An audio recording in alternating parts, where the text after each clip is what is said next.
I know that we discussed earlier, Andrew. I know you're starting a new role on Monday, which is really exciting. But yeah, it'd just be good to hear a bit more about your new role, what you're going to be doing, and also just a quick run through of your kind of career to date, if that's okay.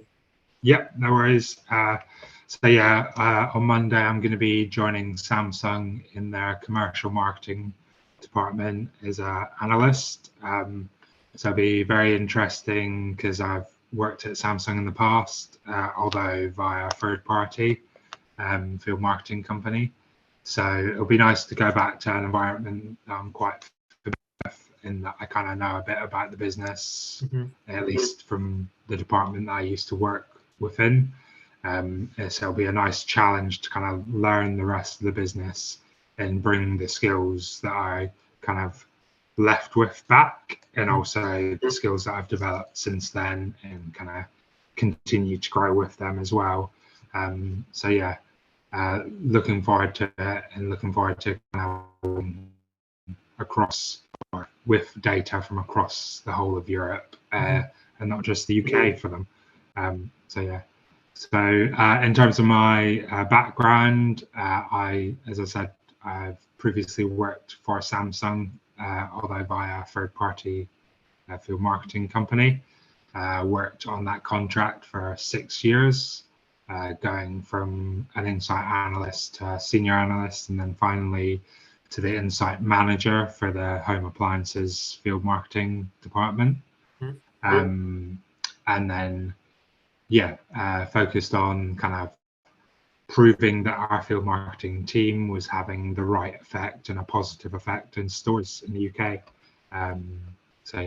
All very interesting stuff. And then actually took a little break from work when I left Samsung last, and I went and lived in Bali for about 5 months during COVID. And then when I came back, I got a job for DCK, who are a jewelry manufacturer and seller, and they sell their own brands of their jewelry, but they also essentially curate and sell brands for retailers such as Tesco, M&S, Boots, and others as well. And they'll also do a bit of field marketing with those companies to stock and kind of place POS in store, etc.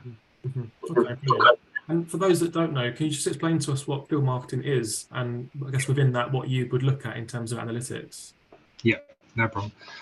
So field marketing is essentially a brand company will pay a field marketing company to go and promote their brand or their products, often in stores throughout the UK. So it's often used for grocery and fast-moving consumer goods. But also, as I say, like I did it for Samsung, and they would have a team of promoters who would go into Curry's PC World and John Lewis stores at the weekends, and their job is mainly to sell to the customer, to sell to people visiting the store, and essentially try and sell over a competitor to try and promote the benefits of Samsung, in this case, products. And then we also had a team of merchandisers, and this is often the case with field marketing. And those merchandisers would work during the week more. But their kind of job is to go to the stores and make sure that kind of branded displays and products on the shop floor are in good condition and are displayed correctly, nice and clean, don't have any missing parts or whatever, don't have any damage. They'll often try and fix anything that they find on the day, but if not, they'll kind of order it in for their next visit to that store to do. They'll also have conversations with store managers about things like positioning on the shop floor, try and get us in higher footfall areas. And then finally, one of the big things that they'll do is they'll deliver kind of one-on-one shop floor training to the store staff, with the idea that then those store staff are better equipped to sell the Samsung products, even when we don't have staff in those stores. And within that, then, how are you analysing whether that's working or not? Like, what kind of data do you look at to see if the field marketing team are basically improving sales, I guess? Yeah, so very regularly we all have access to the retailer's electronic point of sales data for our clients' kind of sales at very least. So we're able to measure both what kind of stores without our staff in, how they're selling, and kind of measure that and rank it against stores where we do have staff members. So a lot of it is kind of measuring the field staff versus a control group, essentially, of hopefully similar size stores, but without that support. But obviously that can be sometimes fairly difficult because you want your field staff in the biggest and the best stores anyway. So yeah, you do your best to make control groups and compare against those. So we'll look at things like average selling price. We'll look at things like a conversion rate for promoters. So how many demonstrations do they need to do to kind of tie down a sale? We'll look at like the amount of training hours that we've delivered with the merchandiser team to store staff. So even if it's not a measure that can directly be equated to monetary value, it still has an impact, and still you're able to use that as kind of proof of doing a good job, essentially. And obviously you're going to be moving to Samsung, you know, permanently in-house now. Yeah. What do you perceive to be any kind of differences or challenges, I guess, versus working, you know, in a client-side team versus more of an agency sort of setting? I think I don't think I'll see too much difference, if I'm honest, but that's because when I was agency, I did work so closely with Samsung. I was in their office every day before COVID. So I almost had in that experience, I actually almost had more of a disconnect with the company that I worked for because I was never at that head office. I was never really too involved. And that was more the difficulty that I found previously, was trying to maintain the balance of, yeah, I work in Samsung and that is my client, but I need to keep it, like as an analyst, I needed to try my best to keep an eye on what the other analysts were doing for other clients, because that's, you learn like best in practice and stuff like that. So yeah, that was more the struggle that I had previous.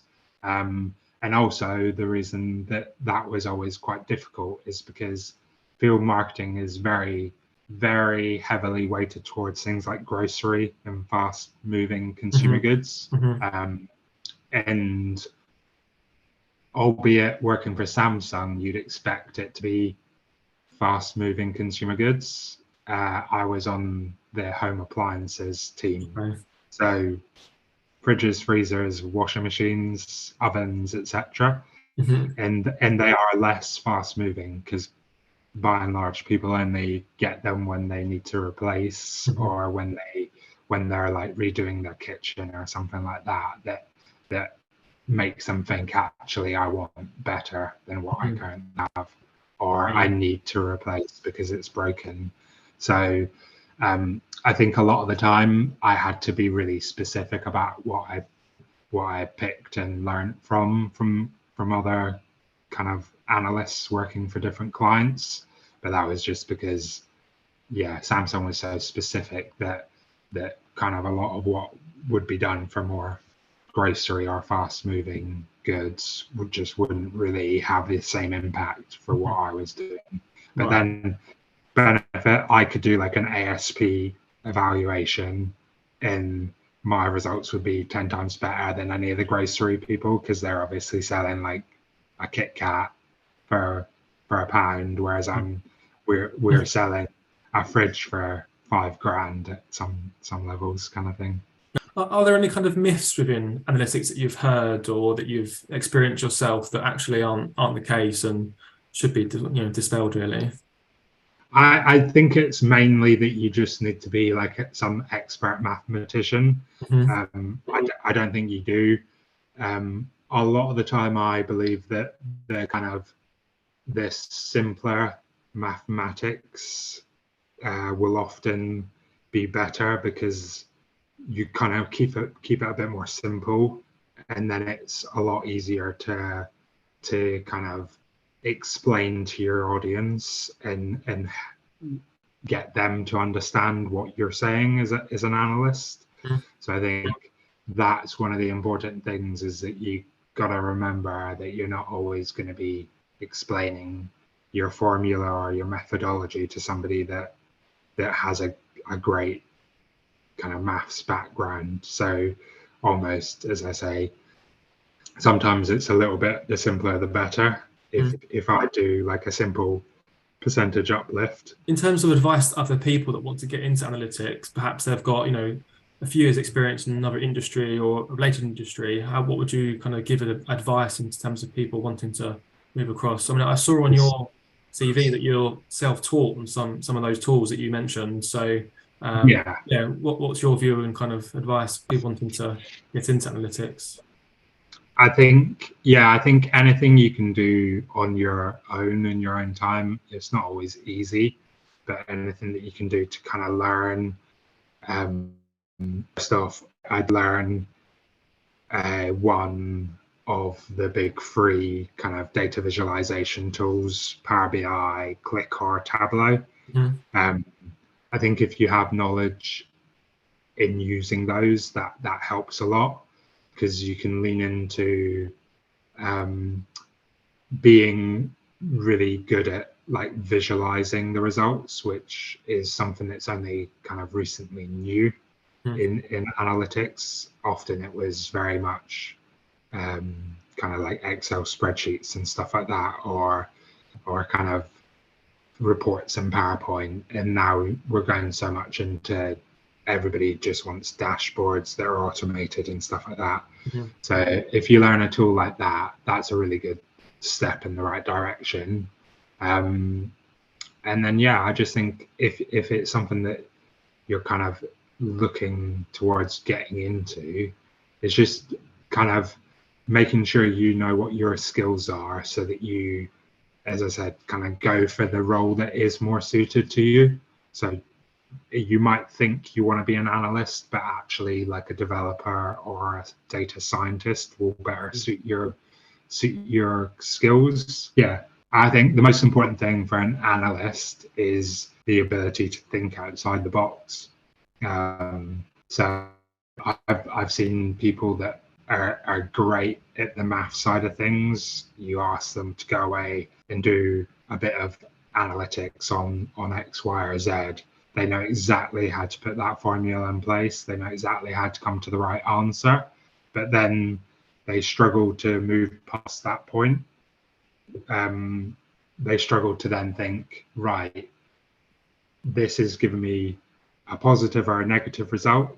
What do I need to do next? If it's a positive result, I could dive deeper and try and get something even stronger as a story to tell. Or if it's negative, I could look at it from a slightly different angle to try and get that positive result that you're looking for at the end of the day. And I think that's what some people can sometimes struggle with, is just knowing where to go next without kind of being told exactly what to do. I think it's really important as an analyst, the ability to do that, to think for yourself, what can I look at next, or in terms of like insights, what knowledge do I need to bring into this that isn't to do with the maths, that's to do with what's actually going on in the world or in the stores or in the customers' lives, that actually gives a bit more background to what your figures are saying. Because if you can do that, then you can kind of do it from the very beginning to the very end of that story on your own, and you'll be a much more successful analyst.